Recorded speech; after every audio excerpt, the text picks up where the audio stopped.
Welcome to PlayStation Corner, my name is Alex and today we're taking our third look at the PSN Spring Sale covering the US, Canada, UK, EU and Australia.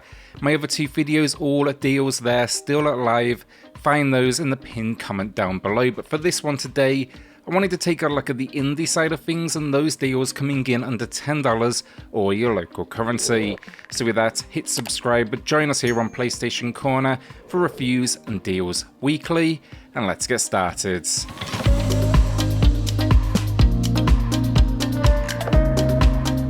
Scott Pilgrim versus the World will start with a heavy hitter on the budget side of things, and this one, it's rocking a new low price, 67% off.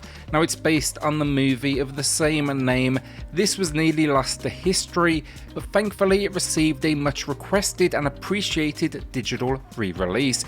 It also actually saw a physical drop via limited run games.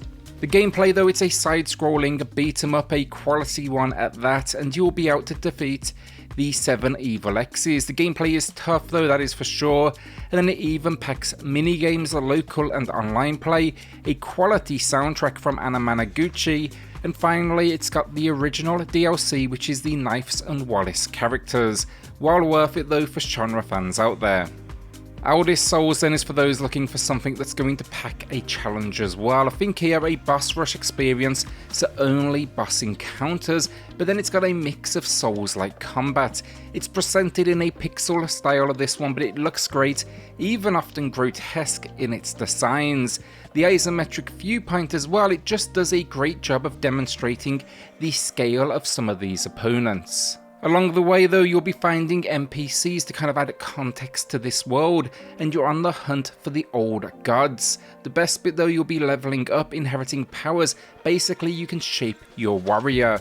Just know again though, it's got a hell of a learning curve this one, so just go in prepared for that, but it's a new low then, 50% off.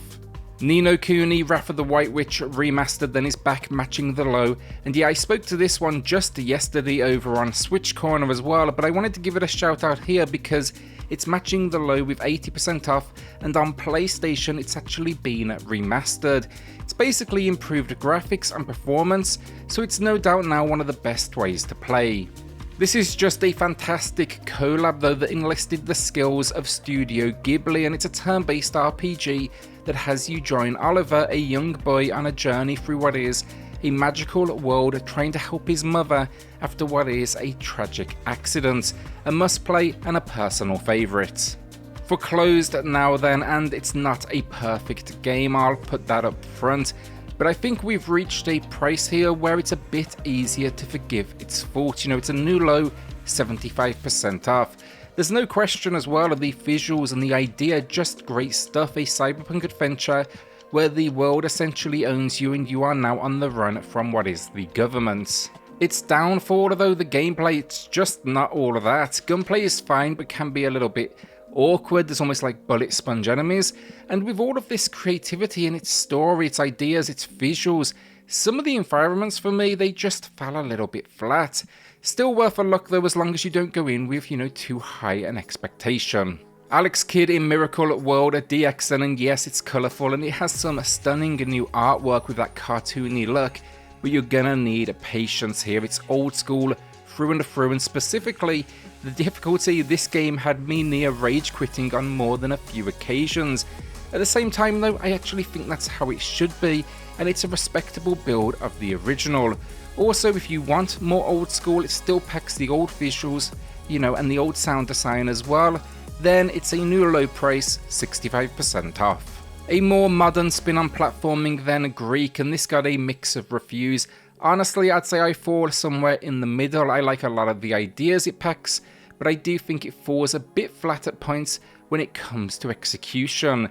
It's a side-scrolling platforming adventure though, and it follows 3 siblings. It's a whole lot of platforming, combat and characters that are on the run from a war of sorts. The unique spin though is also where things get a little bit awkward. You can switch between the 3 characters, I like that a lot. You'll be using them for puzzles and of course in combat, but sometimes it slows down the pace of the game, and even sometimes the game asks you to control all of them. You'll have different characters following you, and I don't know, in these moments it just never felt all that intuitive. It's a new low price though, 50% off, and I for sure still think it's worth a look.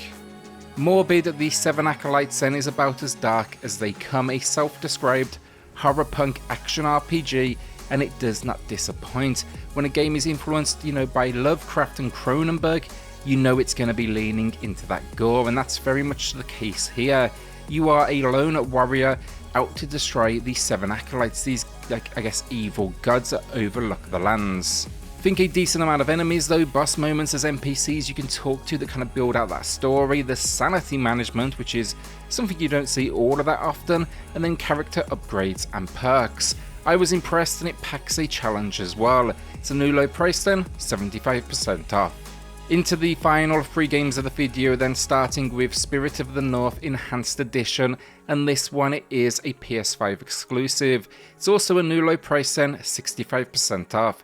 Now I reviewed this one on the channel, so find that full video in the pinned comment down below, but it's basically this relaxed adventure that has you playing as a fox who goes on this adventure alongside the Guardian of the Northern Lights. The whole idea though, explore the world, understand what left it in ruins while solving a few basic puzzles along the way. It's not going to blow you away with its kind of exploration and puzzles. Neither is it going to blow you away with the PS5 enhancements. The visual boost is nice, it's running in a locked at 60 frames per second, but it's super budget at this point, and if you want something that's got a bit more of a relaxed pace, this might be a good place to go. Our penultimate game of the video then, Blasphemous, and we are going back to the Gothic here, but it's one of my favourites on today's list. Now you are the penitent one.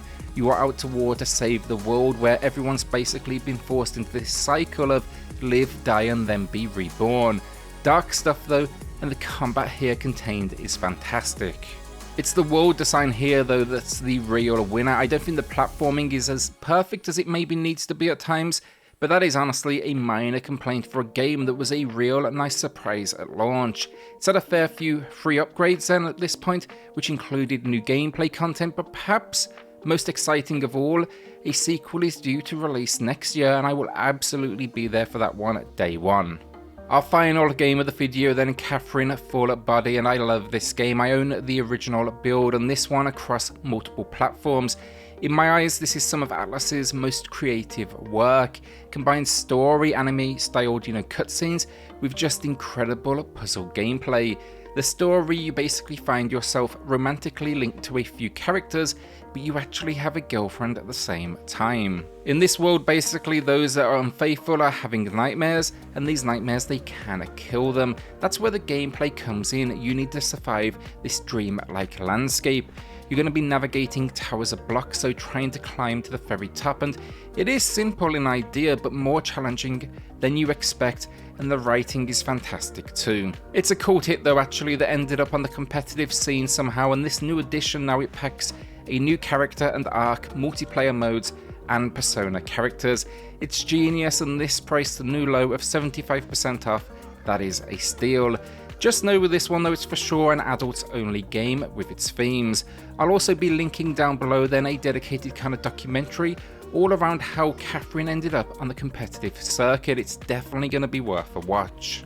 And that's another video down. Will you be adding anything to the library this week or holding on to that cash over the next week? Then I still have another 2 deals videos planned breaking down this spring sale, so keep an eye out for those. I've also linked then, as I said, my last 2 deals videos where all deals are still live. That is in the pinned comment. With that though, hit subscribe, join us here on PlayStation Corner for reviews and deals weekly, and we'll see you all on the next video. Thanks everyone.